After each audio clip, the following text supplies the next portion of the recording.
절망적 고독과 운명적 만남. 74세 천억 자산의 김천수 회장이 텅 빈 최상층 사무실에서 혼잣말을 중얼거립니다. 돈은 있는데 정작 함께할 사람이 없구나. 허름한 국밥집에서 앞치마를 두른 20세 알바생 윤지은을 발견한 순간 저 아이 눈빛이 다르다. 오래 잃었던 희망의 불씨가 그의 마음에 다시 타오르기 시작했습니다. 강남의 고층 빌딩들이 저녁 노을에 물들어가는 시간, 그 중에서도 가장 높은 곳에 자리한 천수그룹 본사 최상층에서는 한 노인이 홀로 앉아 창밖을 내다보고 있었습니다. 74세의 그룹 회장 김천수였습니다. 그의 앞에는 오늘 하루 처리해야 할 서류들이 산더미처럼 쌓여 있었지만 정작 그의 마음은 그 어떤 문서보다도 공허하기만 했습니다. 또 하루가 지나가는구나. 김천수는 깊은 한숨을 내쉬며 혼잣말을 중얼거렸습니다. 창밖으로 보이는 강남 한복판의 화려한 불빛들은 마치 별처럼 반짝이고 있었지만 그에게는 그저 차가운 빗덩어리로만 느껴질 뿐이었습니다. 사무실 한쪽 벽면에는 지난 50년간 그가 이뤄낸 성과들을 보여주는 상장들과 사진들이 가득 걸려 있었습니다. 하지만 그 모든 영광스러운 순간들 속에서도 그는 언제나 홀로 서 있었습니다. 김천수는 1,000억이 넘는 자산을 보유한 성공한 기업가였습니다. 그가 일으킨 천수그룹은 건설업부터 시작해서 유통, 금융, 심지어 최근에는 IT 분야까지 손을 뻗치며 대한민국 경제의 한 축을 담당하고 있었죠. 언론에서는 그를 한국형 경영의 아버지라고 불렀고 경제계에서는 그의 한마디 한마디가 주가를 좌우할 만큼 막대한 영향력을 가지고 있었습니다. 하지만 이 모든 성공 뒤에는 깊은 그림자가 드리워져 있었습니다. 사업에만 매진하느라 가족과의 시간을 소홀히 했던 김천수는 아내를 일찍 떠나보냈습니다. 아내가 암투병을 하던 마지막 순간에도 그는 중요한 계약 때문에 병실에 있지 못했습니다. 여보, 미안해. 이 계약만 마무리하면. 하지만 아내는 그의 말을 끝까지 듣지 못한 채 세상을 떠났습니다. 그때의 후회는 지금까지도 그의 가슴 깊은 곳에 아물지 않는 상처로 남아 있었습니다. 구독과 좋아요는 무료입니다. 부탁드립니다. 세월 담은 사연을 찾아주신 고마운 분들께 기쁨과 행복이 가득하시길 바랍니다. 사연 시작합니다. 자식들과의 관계 역시 마찬가지였습니다. 큰아들 김민주는 아버지의 경영 철학에 반발하며 미국으로 떠나 자신만의 벤처 사업을 시작했습니다. 아버지는 사람을 도구로만 생각하세요. 저는 그런 방식으로 살고 싶지 않습니다. 아들의 마지막 말이 아직도 김천수의 귓가에 맴돌고 있었습니다. 딸 김서연은 더욱 차가웠습니다. 아버지의 강압적인 방식에 질린 그는 결혼 후 연락조차 끊어버렸습니다. 그가 믿었던 측근들의 배신은 더욱 큰 상처가 되었습니다. 20년 넘게 함께 일했던 부사장 박종철은 회사 기밀을 경쟁사에 넘기고 독립했습니다. 회장님, 죄송합니다. 하지만 저도 제 가족을 생각해야 합니다. 박종철의 말은 변명에 불과했지만 김천수에게는 또 다른 배신의 아픔이었습니다. 그 후로도 비슷한 일들이 반복되면서 그는 점점 더 사람을 믿기 어려워졌습니다. 돈은 있는데 정작 함께할 사람이 없구나. 김천수는 자신의 책상 위에 놓인 오래된 가족 사진을 바라보며 씁쓸하게 웃었습니다.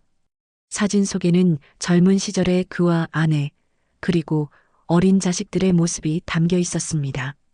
모두가 행복해 보이는 그 사진은 이제 먼 과거의 일이 되어버렸습니다. 그의 하루 일과는 기계처럼 정확했습니다.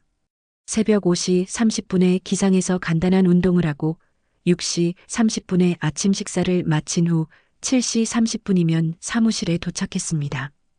오전에는 각 계열사 사장들과의 화상회에, 오후에는 신사업 검토회에, 저녁에는 임원진과의 전략회의가 이어졌습니다.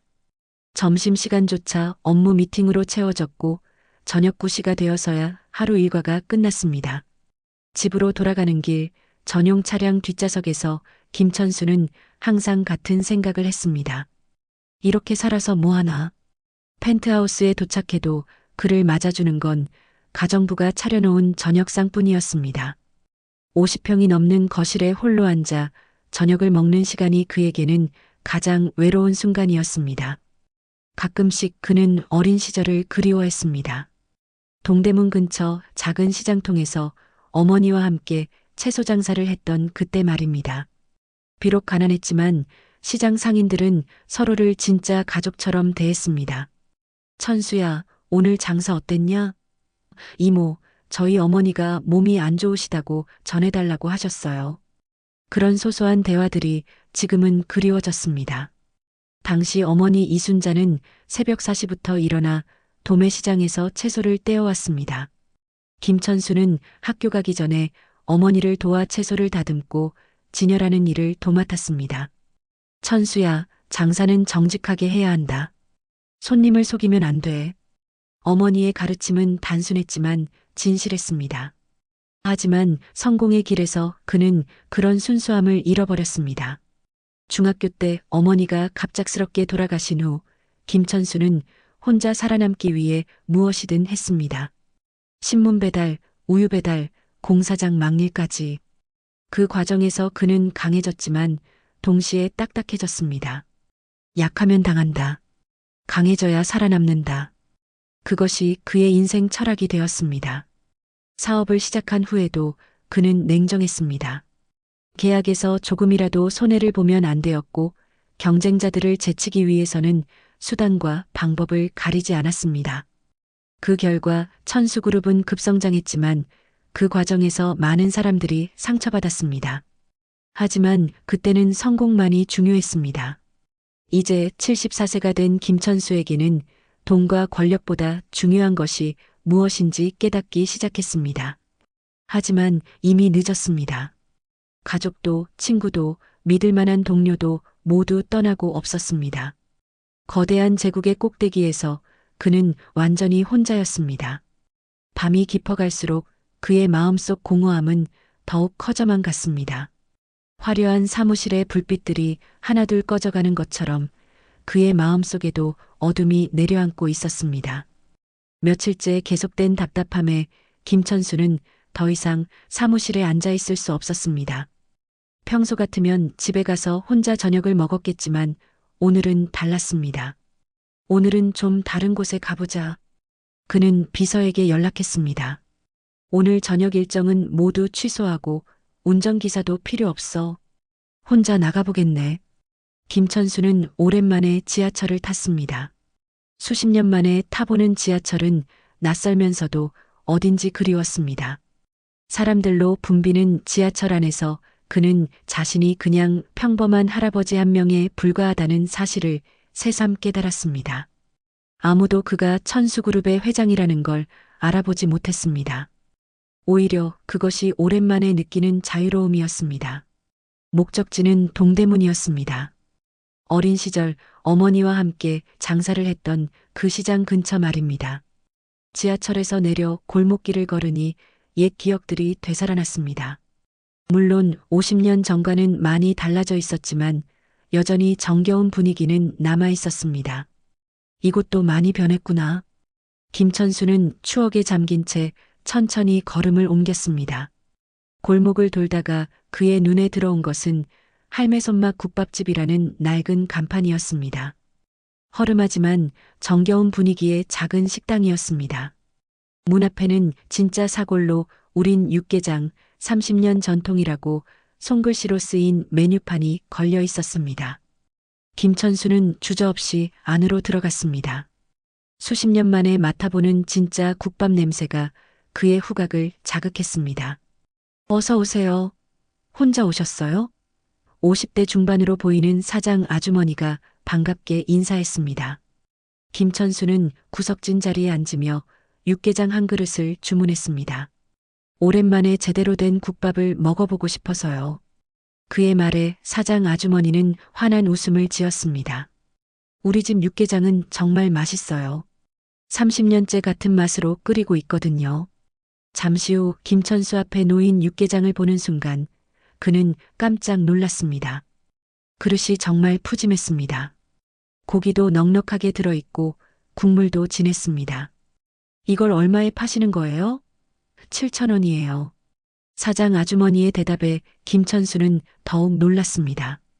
자신이 평소 먹던 호텔 식당의 한 끼 값이면 여기서 10번도 넘게 먹을 수 있는 가격이었습니다. 첫 숟가락을 떠서 입에 넣는 순간 김천수의 눈가가 촉촉해졌습니다. 어머니가 끓여주시던 그 맛이었습니다. 진짜 정성으로 우린 국물의 깊은 맛이 온몸에 퍼져나갔습니다. 이렇게 맛있는 국밥은 정말 오랜만이네요. 그의 중얼거림을 들은 사장 아주머니가 흐뭇하게 웃었습니다. 그때 그의 시선이 한 곳에 머물렀습니다. 앞치마를 두른 채 묵묵히 테이블을 닦고 있는 젊은 여학생이었습니다. 다른 아르바이트생들과는 뭔가 다른 분위기였습니다. 움직임 하나하나가 정중하고 성실해 보였습니다. 손님이 떨어뜨린 휴지를 주우면서도 불평 한마디 없이 미소를 잃지 않았습니다. 저 학생은 누구죠? 김천수가 사장 아주머니에게 물었습니다. 아, 지은이요? 우리 가게에서 일한 지 벌써 1년이 넘었는데 정말 성실한 아이예요. 대학교 2학년인데 등록금 벌려고 여기서 아르바이트하고 있어요. 사장 아주머니의 설명에 김천수는 더욱 관심이 생겼습니다. 윤지은이라는 이름의 그 학생은 20세였습니다. 키는 그리 크지 않았지만 또렷한 눈매와 단정한 인상을 가지고 있었습니다. 무엇보다 그의 눈빛이 달랐습니다. 맑고 순수하면서도 어딘지 의지가 강해 보이는 눈빛이었습니다. 김천수는 그런 눈빛을 본 지가 언제였는지 기억나지 않을 정도였습니다. 지은은 손님들에게 물을 따라주거나 빈 그릇을 치우는 일을 하면서도 항상 정중한 자세를 유지했습니다. 물 더 드릴까요? 맛있게 드세요. 그의 목소리에는 진심이 담겨 있었습니다. 단순히 아르바이트를 하는 것이 아니라 정말로 손님을 위해 최선을 다하고 있다는 느낌이었습니다. 저녁 시간이 되면서 가게에는 더 많은 손님들이 몰려들었습니다. 건설 현장에서 일을 마친 아저씨들, 야근을 마친 직장인들, 대학생들까지 다양한 사람들이 국밥을 먹으러 왔습니다. 그런 복잡한 상황에서도 지은은 실수하지 않고 차분하게 일을 처리했습니다. 저 아이, 눈빛이 다르다. 김천수는 지은을 관찰하면서 혼잣말을 했습니다. 오랫동안 사업을 해오면서 그는 사람을 보는 안목이 생겼습니다. 누가 진짜이고 누가 가짜인지, 누가 믿을 만한 사람인지를 한눈에 알아보는 능력 말입니다.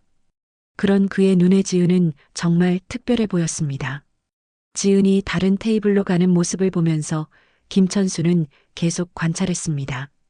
한 테이블에서는 술에 취한 손님이 반말로 지은에게 무리한 요구를 했습니다. 야, 여기 소주 한 병 더. 하지만 지은은 전혀 기분 나빠하는 기색 없이 정중하게 대답했습니다. 죄송하지만 저희 가게는 소주를 안 팔아요. 대신 시원한 물이나 음료수는 드릴 수 있어요. 또 다른 테이블에서는 어린아이를 데리고 온 젊은 부부가 있었습니다. 아이가 국물을 흘리면서 테이블을 더럽혔는데 지은은 즉시 걸레를 가져와서 말없이 닦아주었습니다. 죄송해요. 아이가.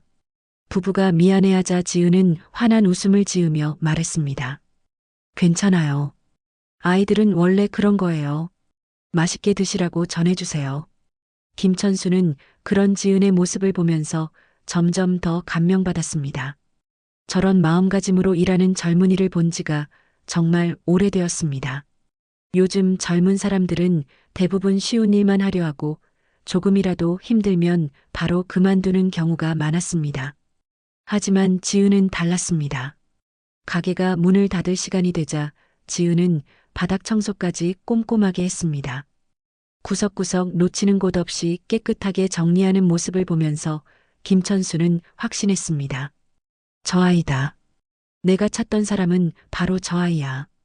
김천수는 그 순간 오래전에 잃어버렸던 감정을 느꼈습니다.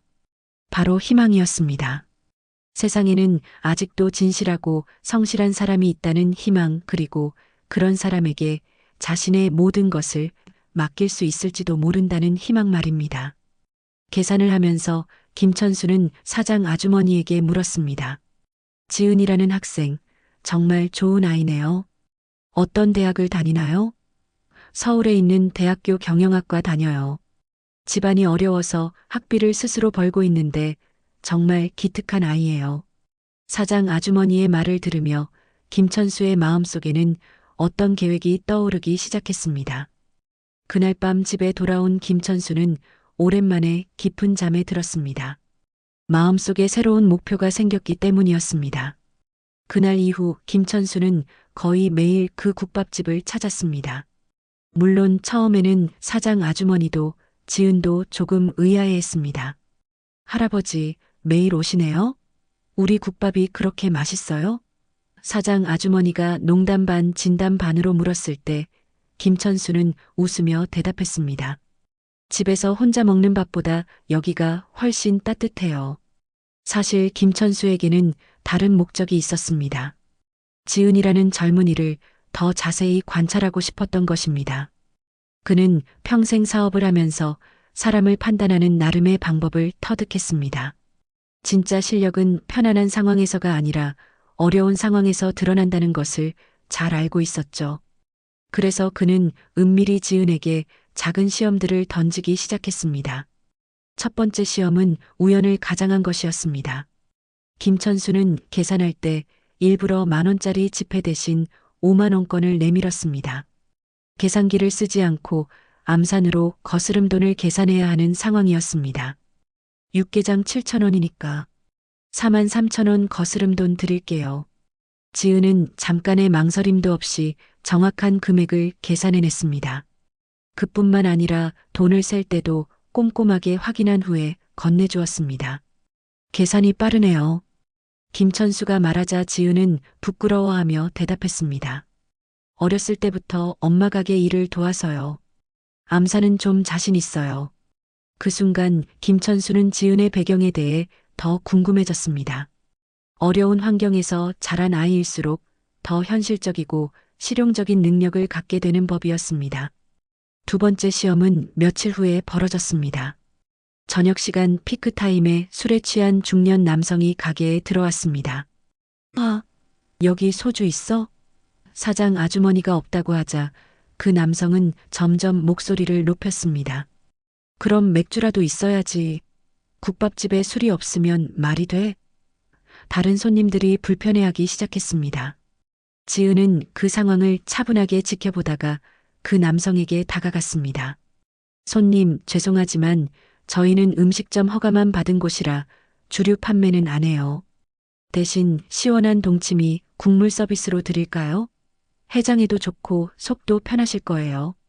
지은의 정중하면서도 단호한 태도에 그 남성은 오히려 진정되었습니다. 그래, 그럼 그거라도 주자. 김천수는 그 장면을 보면서 감탄했습니다.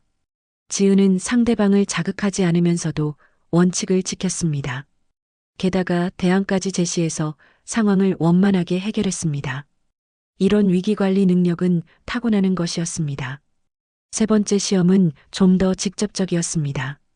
김천수는 일부러 복잡한 주문을 했습니다. 육개장 하나, 김치찌개 하나. 그런데 육개장은 고춧가루 적게, 김치찌개는 돼지고기 대신 참치로 해주세요. 그리고 밥은 따로 주시고 김치는 덜 익은 걸로 부탁드릴게요. 보통 아르바이트생이라면 그건 안 된다거나 귀찮다는 표정을 지을 법한 주문이었습니다. 하지만 지은은 메모를 하면서 꼼꼼히 확인했습니다. 육개장 고춧가루 적게, 김치찌개 참치로, 밥 따로, 김치는 덜 익은 걸로. 맞죠? 그리고 주방에 정확하게 전달했습니다. 음식이 나왔을 때도 김천수가 주문한 그대로였습니다. 정말 꼼꼼하시네요. 김천수가 칭찬하자 지은은 웃으며 답했습니다. 손님 주문을 잘못 들으면 안 되니까요. 음식은 한번 잘못 만들면 다시 만들기 어려우니까 처음부터 정확하게 하는 게 좋아요. 네 번째 시험은 좀 더 도전적이었습니다. 김천수는 가게가 한창 바쁜 시간에 일부러 어려운 수학 문제를 냈습니다. 지은 씨, 혹시 계산 좀 도와줄 수 있을까요? 우리 회사에서 쓸 건데. 한 달에 70만 원씩 3년간 저축하면 총 얼마가 되고 여기에 연 3% 복리이자가 붙는다면 얼마나 될까요? 바쁜 와중에도 지은은 잠깐 생각한 후 답했습니다. 한 달에 70만 원씩 36개월이면 2,520만 원이요. 복리 계산은 정확하게는 계산기로 해봐야 하지만 대략 2,700만 원 정도 될 것 같아요. 김천수가 나중에 확인해 본 결과 거의 정확했습니다. 어떻게 그렇게 빨리 계산했어요? 대학교에서 경영학을 전공하고 있어서요. 금융 관련 수업을 들었거든요.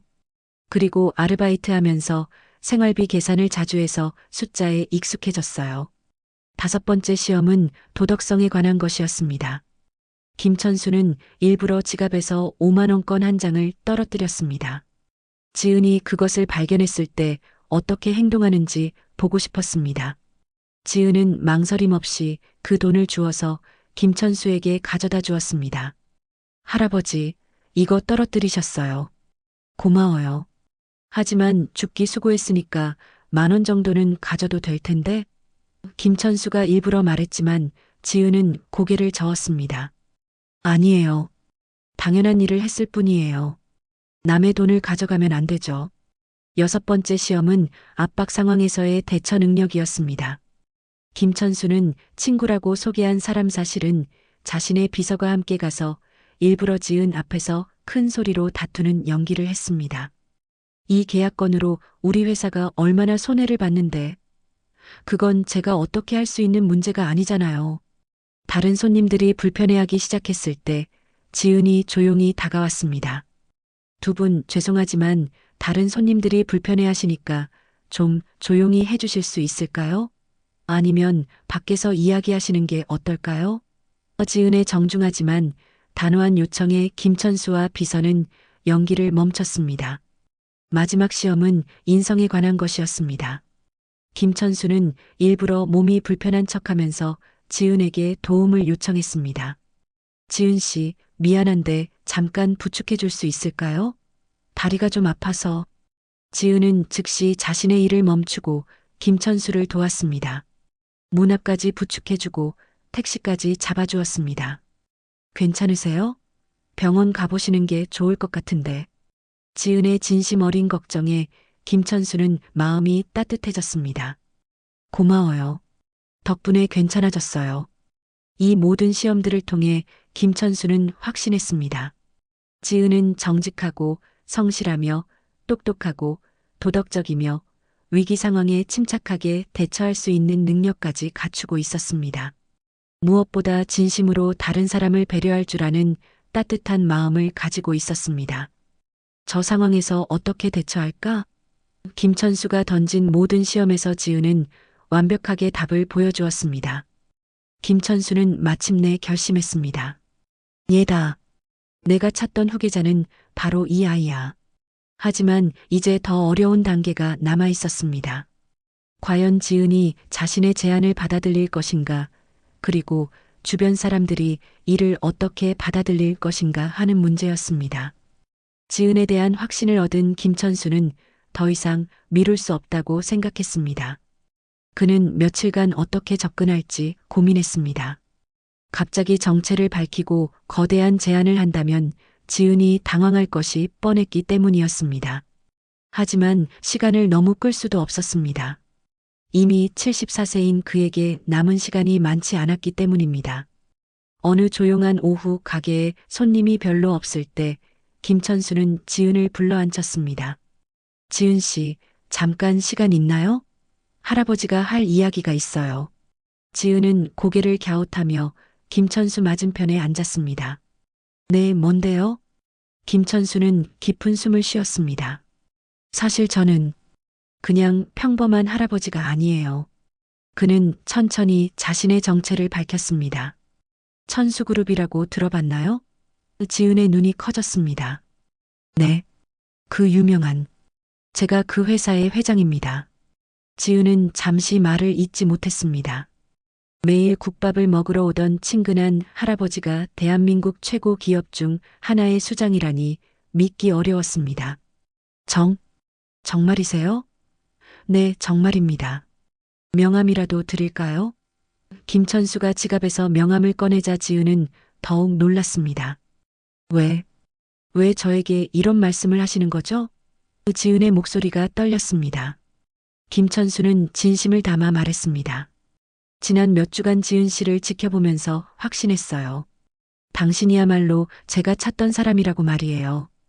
김천수는 자신이 왜 이곳에 왔는지, 그리고 지은을 어떻게 지켜봐왔는지 솔직하게 털어놨습니다.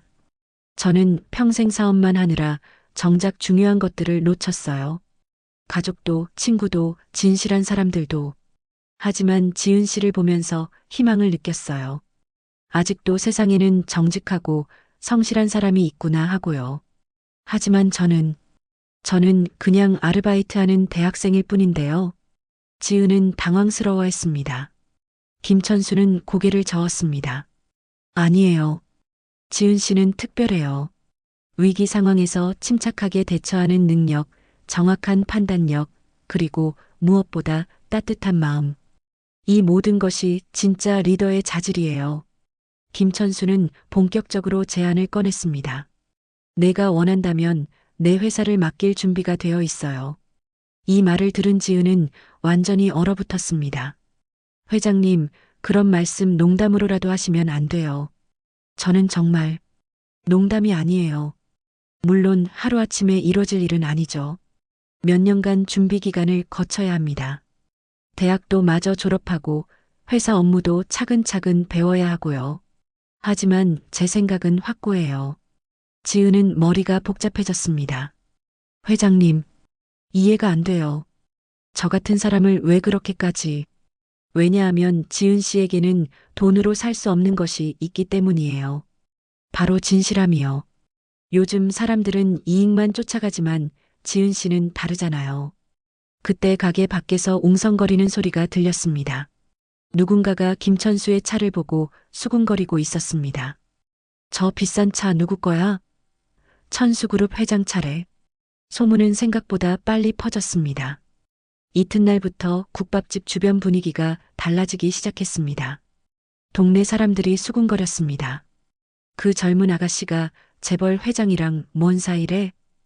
돈 많은 할아버지가 젊은 아이한테 꼼짝 못하나 봐. 악의적인 소문들이 돌기 시작했습니다. 사장 아주머니도 걱정이 되었습니다. 지은아, 너 괜찮은 거지? 그 할아버지가 이상한 제안 같은 거 하지 않았지? 아니에요, 사장님. 그런 게 아니라. 하지만 지은은 김천수의 정체와 제안에 대해 아직 누구에게도 말할 수 없었습니다. 더 큰 문제는 지은의 부모님이었습니다. 동네 소문을 들은 어머니 윤미경이 급하게 가게로 찾아왔습니다. 지은아, 너 지금 뭐 하고 있는 거야? 어머니는 화가 나 있었습니다. 동네 사람들이 다 수군거리는데 너 혹시 이상한 할아버지한테 뭔가 당하고 있는 거 아니야? 엄마, 오해야. 그분은 그런 분이 아니야. 지은이 해명하려 했지만 어머니는 들으려 하지 않았습니다. 재벌 회장이 우리 같은 서민 딸한테 관심을 보일 리가 없잖아. 분명히 속셈이 있을 거야. 아버지 윤종수도 마찬가지였습니다. 저녁에 집에 돌아온 그는 심각한 표정으로 지은에게 말했습니다. 지은아, 아빠 말 잘 들어. 부자들이 우리 같은 사람들한테 접근할 때는 다 이유가 있어. 절대 좋은 일이 아니야. 아빠는 그분을 모르잖아요. 정말 좋은 분이에요. 지은이 변호하려 했지만 아버지는 고개를 저었습니다. 지은아, 세상이 그렇게 단순하지 않아. 재벌 회장 손에 휘둘리지 말아라. 우리는 우리끼리 조용히 살면 돼. 부모의 반대는 지은에게 큰 상처가 되었습니다. 자신을 믿어주지 않는다는 사실이 서러웠습니다. 하지만 한편으로는 부모의 걱정도 이해할 수 있었습니다. 평범한 서민 가정에서 자란 딸이 갑자기 거대 기업 회장과 엮인다는 것은 분명히 위험해 보일 수 있었습니다. 대학교 친구들의 반응도 비슷했습니다. 지은아, 너 정신 차려. 그런 사람들이 우리 같은 애들한테 관심 보이는 게 정상이야? 친구 김소영이 걱정스럽게 말했습니다. 분명히 뭔가 꿍꿍이가 있을 거야. 아니야, 정말 그런 게 아니야. 지은이 해명했지만 친구들은 믿으려 하지 않았습니다. 지은아, 우리가 왜 거짓말하겠어? 진짜 너 걱정해서 하는 말이야. 언론에서도 이 소문을 듣고 움직이기 시작했습니다.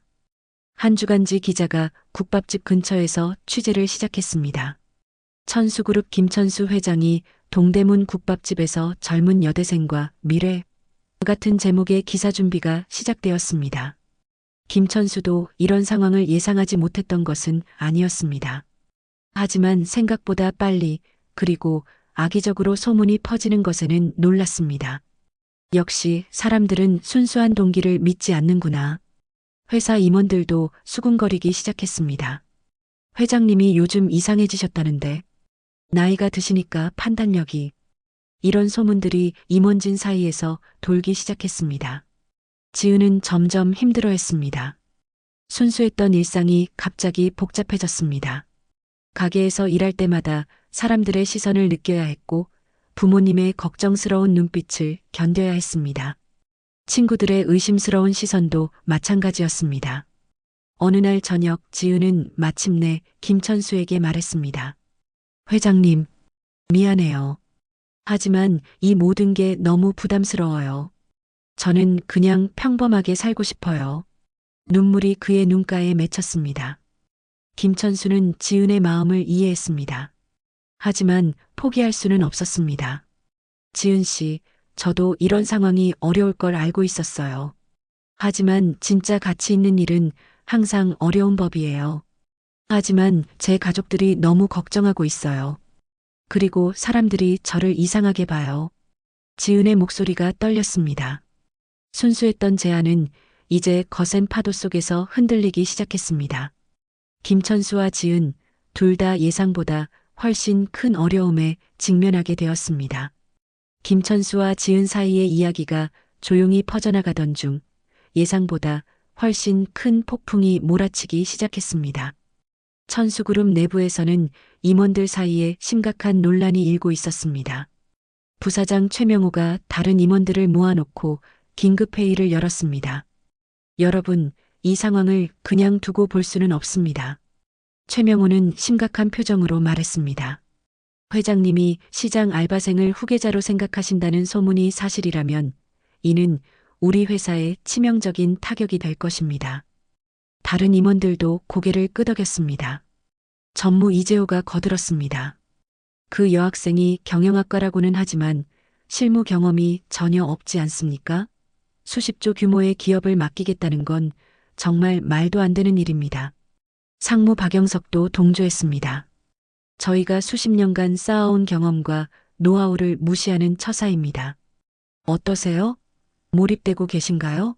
그렇다면 좋아요 버튼이 여러분을 기다리고 있어요. 이 이야기가 마음에 드신다면 지금 바로 구독 버튼을 눌러주세요. 최명호는 더욱 목소리를 높였습니다. 이건 단순한 승계 문제가 아닙니다. 회사 망신이에요. 언론에서 어떻게 보겠습니까? 주주들은 또 어떻고요? 회의실 분위기는 점점 험악해졌습니다. 그들의 불만은 이해할 만했습니다. 평생을 회사를 위해 바쳐온 그들로서는 갑자기 나타난 젊은 여학생이 모든 것을 가져간다는 생각에 분개할 수밖에 없었습니다. 하지만 그들의 접근 방식은 점점 비열해져 갔습니다. 우리가 움직여야 합니다. 최명호가 음험한 미소를 지었습니다. 회장님이 정신을 차리시도록 도와드려야 해요. 그들은 지은을 제거하기 위한 계획을 세우기 시작했습니다. 첫 번째 공격은 지은의 배경 조사였습니다. 사설 탐정을 고용해서 지은의 가족사와 학교생활, 인간관계까지 샅샅이 파헤쳤습니다. 하지만 아무리 찾아도 흠잡을 곳이 없었습니다.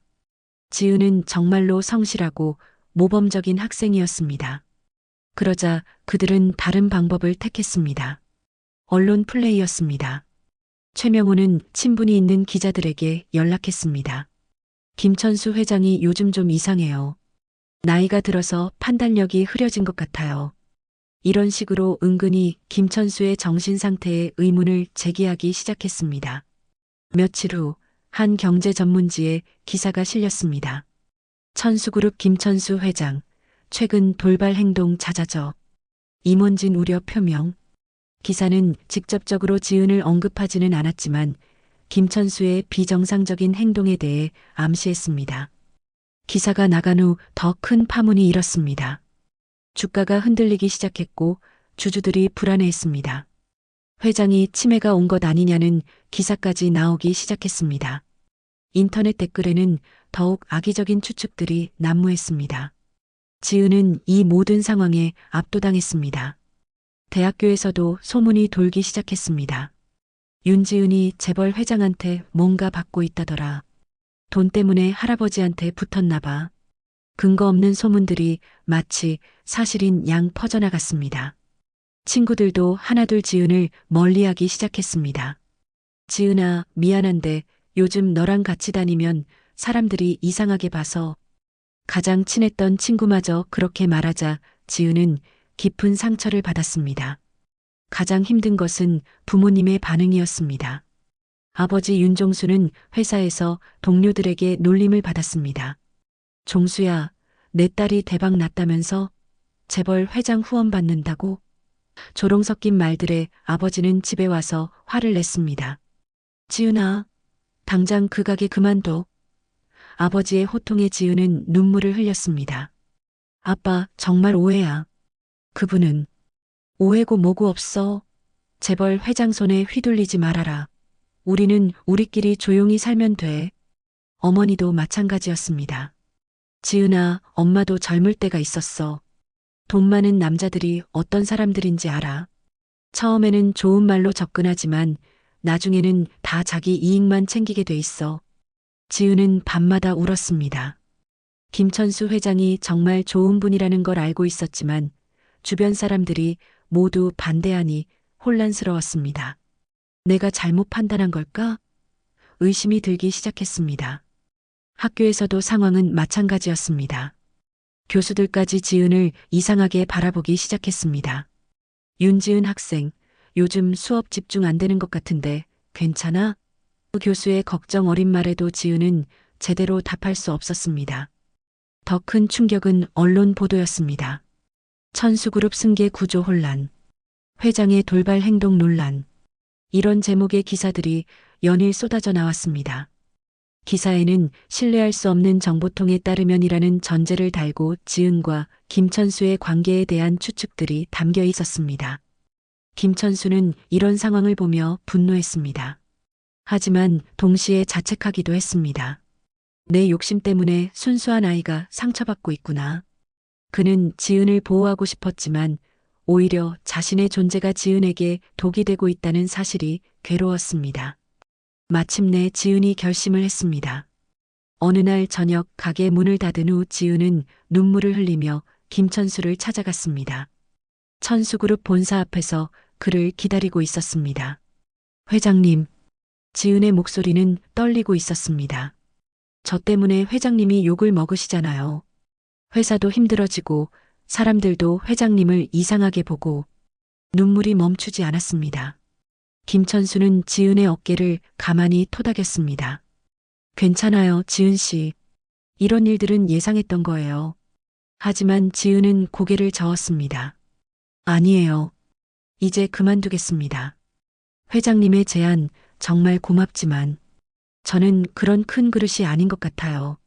지은의 마지막 말에 김천수는 처음으로 절망했습니다. 역시 사람은 나를 떠나는구나.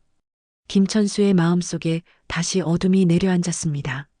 마지막 희망마저 사라져버린 것 같았습니다. 지은이 떠난 후 김천수는 며칠째 사무실에만 틀어박혀 있었습니다. 그는 창밖을 바라보며 자신의 인생을 되돌아보고 있었습니다. 역시 나는 사람을 잘못 봤나? 하지만 마음 한구석에서는 지은에 대한 믿음이 여전히 남아 있었습니다. 한편 지은은 집에서 며칠째 울고만 있었습니다. 아르바이트도 그만두고 대학교도 나가지 않았습니다. 부모님은 딸이 정상으로 돌아온 것 같아 안심했지만 지은의 마음은 복잡하기만 했습니다. 내가 정말 잘한 걸까? 계속해서 자문자답을 반복했습니다. 그러던 어느 날 밤 지은은 잠들지 못하고 뒤척이다가 문득 어린 시절을 떠올렸습니다. 초등학교 때 어머니가 작은 반찬 가게를 운영했던 시절 말입니다. 당시 가게가 어려워서 문을 닫을 위기에 처했을 때 어머니가 했던 말이 생각났습니다. 지은아, 세상에는 쉽게 포기하는 사람과 끝까지 버티는 사람이 있단다. 엄마는 지은이가 끝까지 버티는 사람이 되었으면 좋겠어. 어머니는 그때 정말 힘들었지만 끝까지 가게를 지켜냈었습니다. 그리고 결국 다시 일어설 수 있었습니다. 힘들 때일수록 끝까지 지켜야 하는 게 있다. 지은은 어머니의 가르침을 떠올리며 깊은 생각에 잠겼습니다. 김천수 회장은 정말 나쁜 사람일까요? 지난 몇 주간 함께 보낸 시간들을 생각해 보니 그는 정말 외로운 할아버지였을 뿐이었습니다. 지은은 김천수가 자신에게 했던 말들을 하나하나 되짚어 보았습니다. 지은 씨에게는 돈으로 살 수 없는 것이 있어요. 바로 진실함이요. 그 말이 거짓이었을까요? 지은은 자신의 마음을 솔직히 들여다보았습니다. 다음 날 아침 지은은 결심했습니다. 부모님께 솔직하게 모든 것을 털어놓기로 한 것입니다. 엄마, 아빠, 제가 할 말이 있어요. 지은은 김천수 회장과의 모든 이야기를 차근차근 설명했습니다. 그분이 저에게 뭘 요구한 것도 아니고 이상한 제안을 한 것도 아니에요. 그냥 제가 성실하게 일하는 모습을 보고 좋게 봐주신 거예요. 지은의 설명을 들은 부모님은 조금씩 마음이 누그러졌습니다. 어머니 윤미경이 물었습니다. 그럼 정말로 너를 후계자로 생각한다는 거야? 네. 하지만 그것 때문에 모든 사람들이 저를 이상하게 보잖아요. 그래서 포기하려고 했는데 아버지 윤종수는 한참 생각하더니 말했습니다. 지은아, 아빠가 성급했구나. 그 회장님이 어떤 분인지도 모르고 단정 지었어. 어머니도 고개를 끄덕였습니다. 그래도 지은아, 너무 큰 부담 갖지는 마라. 내가 원하지 않으면 안 해도 돼. 지은은 부모님의 이해에 감사했지만 여전히 확신이 서지 않았습니다. 그날 밤 지은은 다시 국밥집을 찾아갔습니다. 사장 아주머니는 지은을 보고 반가워했습니다. 지은아, 어디 갔었어? 며칠째 안 보이더라. 사장님, 제가 상의 드릴 게 있어요. 지은은 모든 상황을 사장 아주머니에게 털어놓았습니다. 사장 아주머니는 놀라면서도 지은의 이야기를 끝까지 들어주었습니다. 지은아, 그 할아버지. 아니, 회장님이 너를 그렇게 좋게 봐주시는구나. 사장 아주머니는 감동했습니다. 아줌마가 보기에도 너는 정말 특별한 아이야. 요즘 젊은 애들은 조금만 힘들어도 그만두는데 너는 1년 넘게 한결같이 성실했잖아. 하지만 제가 과연 그런 큰일을 할 수 있을까요? 지은의 목소리에는 두려움이 담겨 있었습니다. 사장 아주머니는 지은의 손을 잡았습니다. 지은아, 세상에 처음부터 다 할 줄 아는 사람은 없어. 중요한 건 배우려는 마음이지. 그 회장님이 너를 선택한 이유가 있을 거야. 똑똑해서가 아니라 마음이 바르니까 선택했을 거라고 아줌마는 생각해. 사장 아주머니의 말이 지은의 마음에 깊이 와닿았습니다. 그날 밤 집에 돌아온 지은은 오랫동안 생각했습니다. 자신이 정말 원하는 것이 무엇인지, 그리고 김천수 회장의 제안이 정말 의미하는 것이 무엇인지 말입니다. 회장님은 저에게 돈이나 권력을 주려는 게 아니라 진짜 가치를 전해주려는 거였어. 다음 날 아침 지은은 거울 앞에서 자신을 바라보았습니다.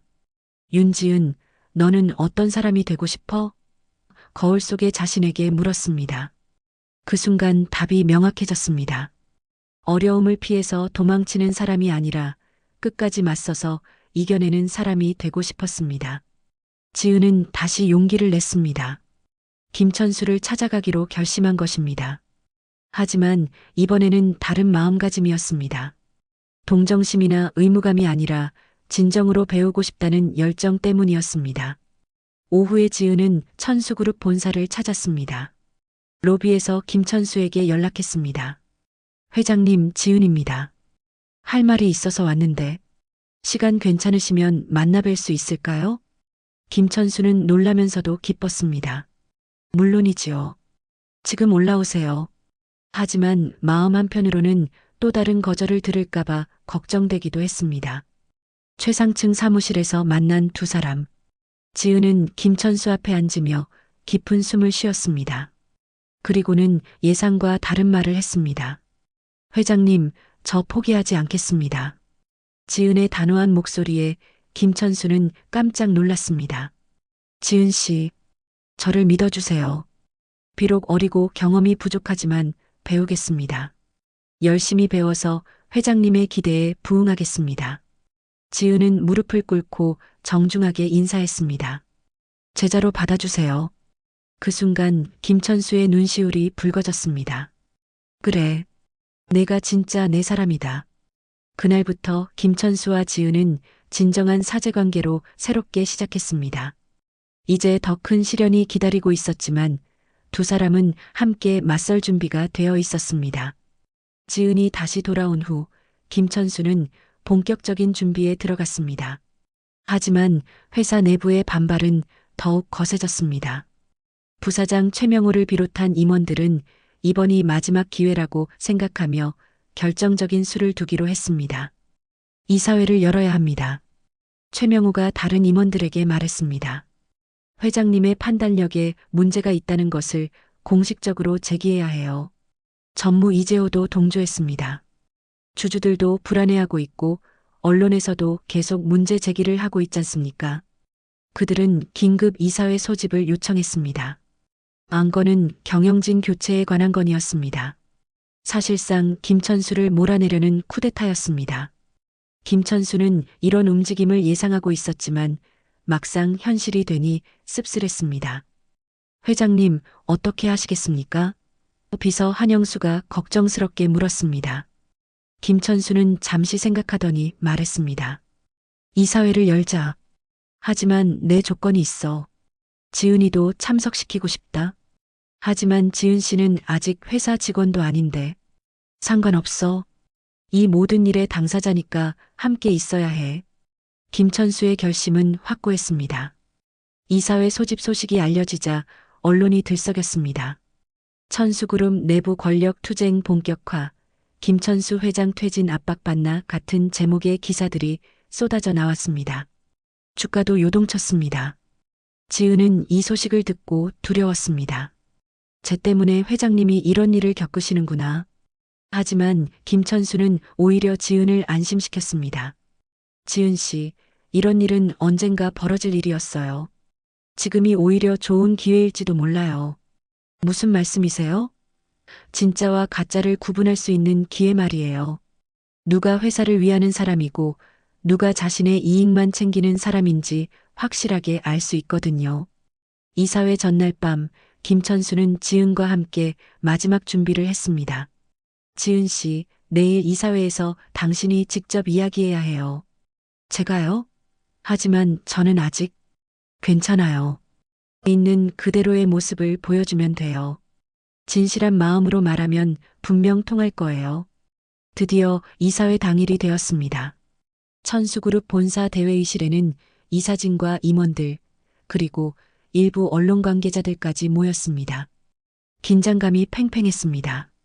회의가 시작되자 최명호가 먼저 입을 열었습니다. 오늘 이 자리를 마련한 이유는 회사의 미래를 위해서입니다.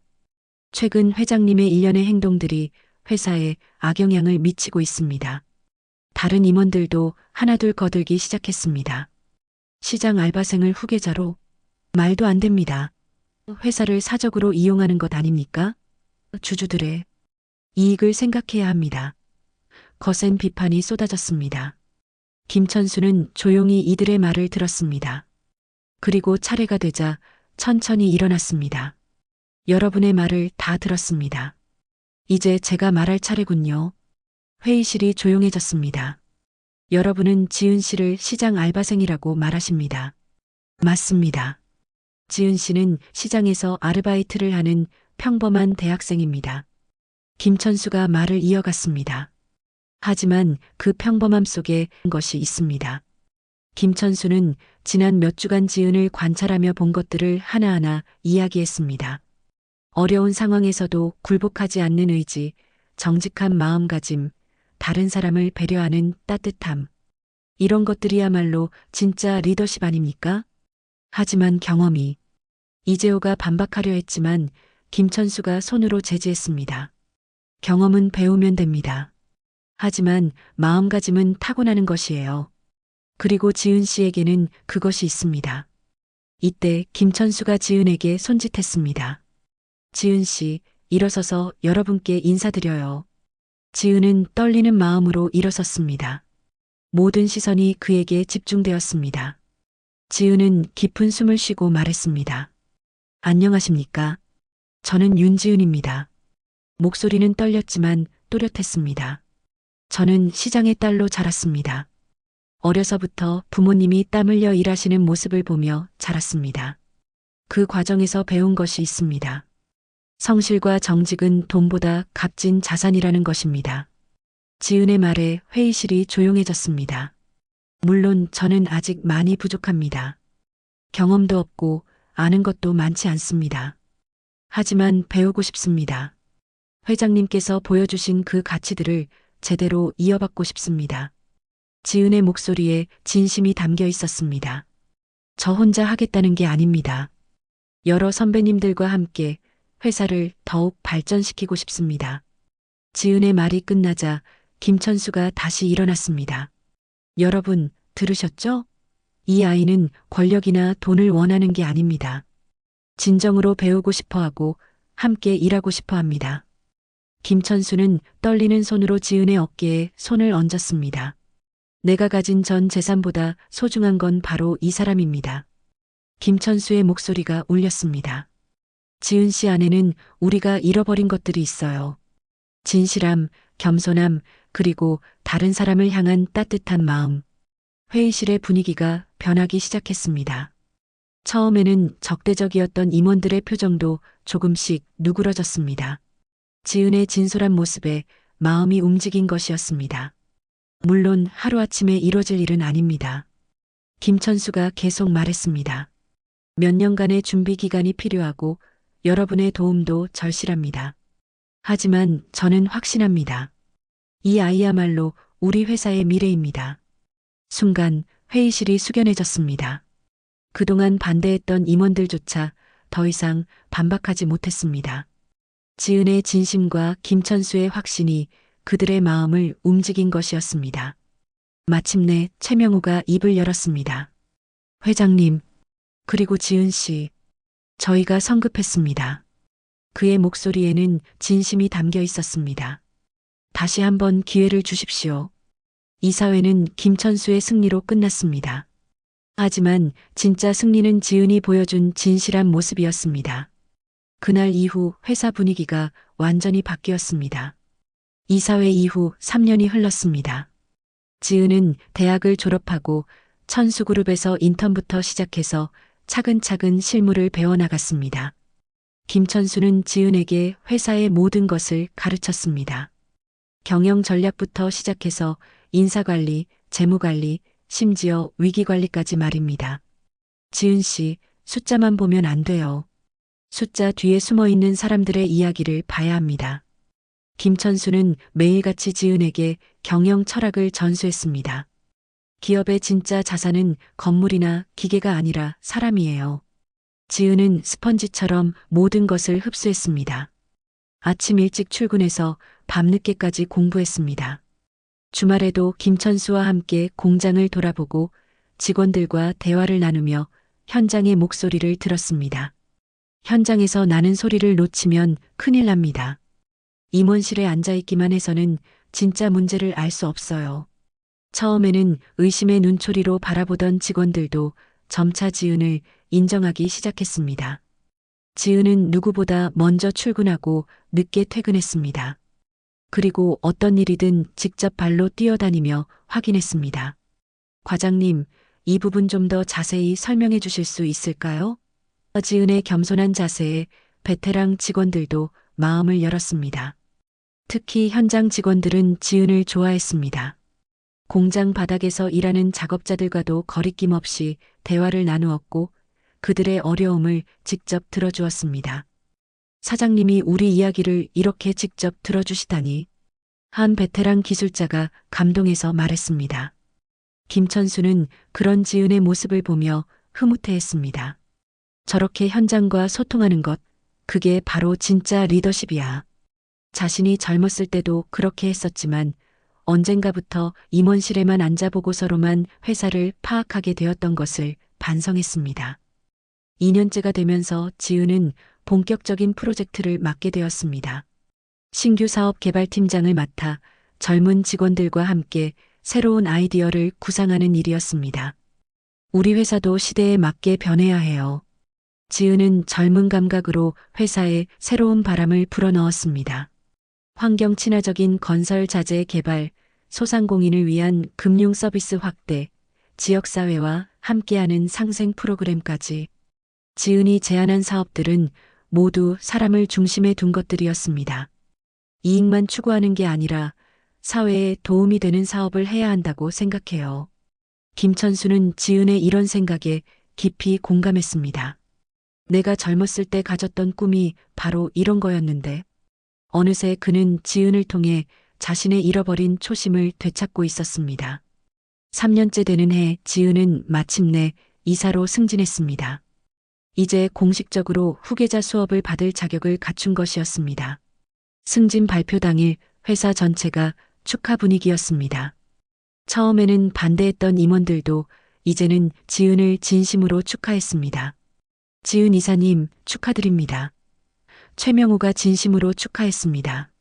3년 전 그렇게 반대했던 그였지만 지은의 성실함과 능력을 직접 확인한 후로는 생각이 완전히 바뀌었습니다. 제가 틀렸습니다. 지은 이사님이야말로 진짜 리더입니다. 그날 저녁 김천수와 지은은 처음 만났던 그 국밥집을 다시 찾았습니다. 사장 아주머니는 두 사람을 보고 반가워했습니다. 어머, 우리 지은이가 이사까지 됐다면서? 정말 자랑스럽다. 사장님 덕분이에요. 여기서 일하면서 정말 많은 걸 배웠거든요. 지은이 고마워하자 사장 아주머니는 눈물을 글썽였습니다. 우리 지은이가 이렇게 큰 사람이 될 줄이야. 육개장을 먹으면서 김천수는 지은에게 말했습니다. 지은 씨, 이제 진짜 시작이에요. 앞으로 더 큰 책임이 따르게 될 거예요. 네, 알고 있어요. 하지만 두렵지 않아요. 회장님이 계시고 좋은 선배님들이 계시니까요. 몇 달 후 김천수는 공식적으로 은퇴를 발표했습니다. 그리고 지은을 천수그룹의 새로운 대표이사로 임명했습니다. 기자회견 자리에서 김천수는 마지막 인사를 했습니다. 저는 오늘 이 자리에서 가장 소중한 것을 전해드립니다. 그것은 단순히 회사가 아닙니다. 바로 가치입니다. 김천수의 목소리가 울렸습니다. 성실함, 정직함, 그리고 사람을 소중히 여기는 마음. 이것이야말로 진짜 유산입니다. 지은은 새로운 CEO로서 첫 연설을 했습니다. 저는 부족한 사람입니다. 하지만 선대 회장님께서 보여주신 가치들을 소중히 간직하겠습니다. 그리고 모든 임직원 여러분과 함께 더 나은 회사를 만들어 가겠습니다. 은퇴식이 끝난 후 김천수는 지은과 함께 회사 옥상 정원에 올라갔습니다. 강남의 야경이 한눈에 내려다 보이는 곳이었습니다. 지은 씨, 후회하지 않아요? 전혀요. 오히려 감사해요. 이런 기회를 주셔서요. 돈은 많지만 사람이 없다고 했던 내가 이제는 진짜 사람을 얻었구나. 김천수는 지은을 바라보며 만족스러워했습니다. 지은 씨야말로 내 인생 최고의 투자였어요. 지은이 CEO가 된 후 천수그룹은 새로운 변화를 맞았습니다. 회사 로비에는 새로운 슬로건이 걸렸습니다. 사람을 키우는 힘, 그것이 진짜 부다. 이 슬로건은 지은이 직접 만든 것이었습니다. 회사 문화도 바뀌었습니다.